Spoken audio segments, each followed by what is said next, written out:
Evening, good morning, and good evening, good morning, and good night. Welcome to Inappropriate Radio. It's your host, Shauna. Let's get into this. So, guys, how are y'all doing? I hope all is well.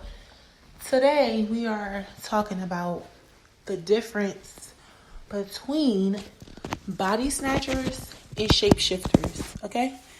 Body snatchers and shapeshifters. A lot of people think, it's the same, it's similar, but it's eerily different, okay? So I'll give you some differences. Now, a shapeshifter is not necessarily these little reptilian things we see on YouTube. Stop believing conspiracy theories. Stop believing people who are not spiritually inclined and they're just posting stuff for views, okay? Number one. Number two, do your own research. That's the only way to combat things you don't understand, things that don't make sense. Do your own research, okay? Now, a shapeshifter is a person, okay? Hear me good. A person who encompasses the ability to transmute the energy of multiple spirits with ease, okay? Depending on the circumstances. So a shapeshifter can be angelic or they can be demonic. Yes, this one person can carry the ability to transmute and transfer and exchange energies between demonic and angelic energies or spirits. What do I mean by that? Let's say, and I'm going to say, these are mainly neutral people, okay? Mainly someone who is tapped into both, right? That's what I mean neutral, right? Kind of at zero on the scale. Not too far off the left, not too far off the right. When they get around good people, they can transmute that energy that they're getting from those good people and they will exhibit what's around them. Same thing with if they're in a demonic environment, they will cultivate to that environment and exhibit, the energy that they're soaking up. This is simply dangerous because these people simply don't know who they are. And most of the times, these types of individuals don't believe in God. If they do, they see God as just God and see the devil as equally as powerful. That's why that's dangerous. So if you're demonic, then that's someone who would be your friend. But if you are a believer, a worshiper, and an actual faithful servant of the Most High, the creator of all creations, then this would be problematic because this person could, if you are not aware or I won't say protected enough, but if you're not on point, you can get yourself caught up in the middle of some dangerous crossfire because these people usually steal energy and transmute it into whatever they want, whether it's wealth, whether it's spiritual clearance, to get into realms that they have no business or no access to. The list goes on and on, right? A thief. This is what we call a spiritual thief. These are usually spiritual thieves. So when you see people who you're like, oh, you always riding somebody else's wave, or you always, around everybody, probably someone who's able to transmute and fit in. And I'm not saying this person is good or bad, but I'm saying this is usually the type of person who we would call a shapeshifter. Like I said, doesn't necessarily mean good or bad. But being a shapeshifter is not necessarily good because this person doesn't have one personality. If you want to call it schizophrenic, some people do. Some people call it many things. But in the spiritual world, when your spirit has the ability to take form on many energies due to its environment for many reasons, because a person who is shape-shifting is transmuting and cultivating to the environment, okay? So when they're in a demonic environment, it's not like they're turning on this demonic energy to deflect. No, they're taking the energy in and they're giving back what it is that they've received, right? So this is the transmuting. I would see if they were taking this energy and cleaning it up, saying, okay, no, I don't like this energy, let me change it up. No, that's not what a person who we would consider a shapeshifter is doing. They're actually doing the exact opposite. They're taking in the energy and making it their own, and they are using it to usually thrive in whatever environment it is. This type of neutral person is particularly dangerous because that means they're going to be down with whatever suits them at the moment. So, you want to be careful with people who are neutral. You have to pick a side, okay? If you are demonic, I agree that you should stay there. If you don't want to come and be with the Most High, fine, stay there. Don't come to the zero part. Stay on the left side, right? You can't do both. And I'm saying this for myself as in the energies that we just fester in, period. When I say that, I'm saying in terms of me, even, smoking and doing things that's not particularly indicative of me following God. Yeah, I could say I'm a Rasta. Yeah, I could say, God ain't done working with me. I could say all those things. But I can judge myself, right? I don't need y'all to do it because I do it every day. But I'm saying that is a small scale of playing both sides or not picking a side. So just imagine someone who has the ability to be evil or good. You have to know who you are, and you have to be comfortable with wherever it is that you believe you should be, right? Now, with body snatchers, this is a little bit different because a body snatcher is usually not in control of the energies that's coming on to them, meaning this person is just a completely open vessel for energies to come into them. We kind of went over this a few segments ago where we had discussed, how these energies can be transmuted and how things can just come inside of you, because we discussed demons and spirits and, ancestors and spirit guides, and we went over the difference.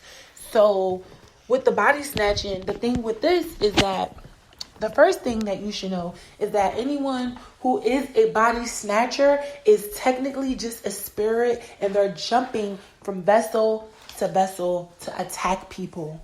Bottom line. There's nothing good about it. There's no positive side to it. You are a spirit that has committed to taking over another person's vessel to usually attack someone or to, carry out devious plans. But like I said, it's just usually negative. It's usually no positive, side to someone being a body snatcher, right? Okay, cool. The issue with this is that the person whose vessel has been compromised usually isn't aware. So this is why it's important to know yourself, know thyself. This is why it's important.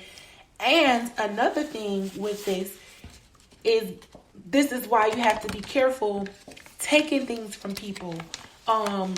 Getting in people's cars, going to people's houses, wearing people's clothes, listening and watching certain things, eating certain things, being in certain environments, because some of these really old, wise spirits, they have mastered the ability to float around through all these different means. And if you aren't connected to the Most High and yourself and your environment, then it'll be really easy for these entities, these low-level entities, to come inside of you. There would be no reason for angelic or spirits of the Most High to take over your body. We usually get guidance, right? So that's the main thing. I don't necessarily know why these spirits go for people who are usually vulnerable. I mean, yeah, I know why. It makes sense because it's easy to go inside of them and manipulate and control. But the thing is, when people are vibrating low enough, it leaves room for the vessel to actually find them out and figure out what it is that they're doing. So it's just really weird. I don't know. I've seen people under demonic attack. If you look at the movie Skeleton Key with Kate Hudson, this is a really good example of how people are body snatchers. So, you know, when you see people that are like weary of kids and older people, this is, you know, a good reason why. I know a lot of people who are like weary, but for the most part, when someone is a body snatcher, like I said, they're just a spirit looking for a home, from time to time, a new home. Usually when this person who has elevated and found out that they're under attack, or has some kind of attachment from some spirit, usually if it's not too late, they would probably have begun a spiritual journey at that point, I would assume. Of course, being under the influence of drugs and alcohol is the main way to be attacked, in addition to sex. In this case, because I would usually say that sex is the main way for you to be open up to attacks, but for body snatching, drugs and alcohol is one of the first ways. Sex may be a little further down the line for this one, only because the alteration in the state of mind is one of the key things that's needed in order for a spirit to take over, no matter what type of spirit it is. Even if it's a good spirit, your mind has to be altered. Of course, it wouldn't be drugs or alcohol, but something has to be altered in order for the spirits to settle in and take control. Like I said, even if it's a good spirit. So knowing that, I think is really important, you know, to really just start building that relationship with the Most High. I mean, most times when I come on here and I'm kicking my shit and I'm like speaking from what I experienced, and I'm speaking from what the Most High has put in front of me, and I'm searching for answers to solutions that are relevant and that we're all dealing with, this is what I'm coming up with. I'm not here just talking out the side of my neck. I have experience in every single fucking thing that I talk about. So if you want to question what it is that I'm saying, you don't have to listen. You don't have to follow, but you don't have to throw dirt on what it is that I'm doing. And excuse my French for the people who are being positive. Excuse me for, you know, using those low vibrational words, but I'm just using those sentiments to express how I feel about people who are questioning. You can always do your own research. You don't have to take me for it. Who the hell am I, you know? But don't come over here bashing, you know, like I've been hashtagging come with facts, not attacks. Anytime you guys want to call in or have a healthy conversation, I'm down with that. But, you know, to try to discredit me, I have a psychology degree, so that's like my educational background. But my life experience trumps that fucking degree, okay? My life experience is way more raw and iller than my schooling, okay? And I'm not going to discredit my degree because I worked hard for it. I went to a black university for my second portion of my undergrad degree, and I went to Essex County for the first portion. So no one's going to discredit me. I worked hard and I earned everything, and I'm still working hard, and it's time for me to actually start switching things up and doing things differently. But you never have to take anyone's word. Do your own research. If you don't believe me, if you think I'm crazy, if you think I'm making it up, you don't have to listen to me.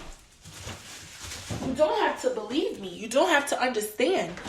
But everything I'm discussing is coming from life experience, and then I was able to apply what I learned in school to give it, you know, the other side of it, you know, the more physical world. But mainly everything I'm talking about is coming from the spiritual aspect of my experiences. You don't have to agree. You don't have to listen. It's going to be someone out there that needs what it is that I'm saying to confirm that they're not fucking crazy. And if you want to come here and challenge me, you can. But don't try to knock what I'm doing, because I know what the Most High told me to do. And I'm going to be obedient. This is why we're fucked up now, because we do what we want to do and we don't listen to God when He's telling us to do things. So you don't have to stay. You know, you don't have to believe me. But I will encourage you to do your own research and seek God. I'm not sitting here saying, oh, the rapture is coming and Jesus Christ is coming. And I'm not telling y'all nobody is coming back. I'm saying find some peace, find some happiness, find some love, find some joy, find some prosperity. The things that are prosperity and abundant are not always tangible. And just because you have tangible things that may, exemplify or demonstrate where you may be financially, that doesn't make you blessed. We all know all these scriptures about money and man and the correlation between the two. Okay? Some of the poorest people have the richest spirits. So please don't try to look at your tangible and your financial things and equate that to your blessings, because it's not always the facts. Okay? Somebody needed to hear that. God don't care about them financial things. Those are just some of the blessings that came down and manifested in the physical. Okay, there are other ways to be blessed. Good health, being able to sleep, having peace, having love, being able to demonstrate unconditional love. That's one of the biggest blessings, because it shows how peaceful you are and how connected you are to source. Stop looking at clothes and bank accounts and jobs and hairstyles and who got the best nails and the best shoes and the best car and the best house, the best vacation. None of those things exemplify your relationship with the Most High. You know what does? The way you deal with other people. How you take care of yourself. How you take care of the people around you. Not just your household, the people in your community, your environment. Okay? How do you take care of the earth? Are you littering, throwing things on the ground? Or are you throwing it in the grass, the trash, not the grass? Are you cutting your grass? Are you watering your grass? Like literally, not figuratively, not metaphorically. Literally. Are you mowing your lawn? Are you putting seeds down? Are you making sure that the sunlight is hitting your plants? Are you feeding the stray cats and dogs in the neighborhood? Are you going to check on the elder to make sure she's okay? Did she slip and fall? Does she need anything from the store? A foot rub? Something moved around or cleaned in her house? That is what real love is about. That's what this is about. Okay? This is how we elevate. This is how we learn. This is how we connect, through helping one another, not by having money. Trust me, I can tell you it's not about the money. Hence the reason why when you have money, you're expected to involve yourself in charitable works. It says it in every sacred book, and even the IRS will tell you that you have to be charitable. Okay, so let's stop looking at money and thinking money is everything. I love you guys. I hope your weekend was well. I know you guys enjoyed this long weekend. I love y'all. Eat good, sleep good, drinking water, mind your business.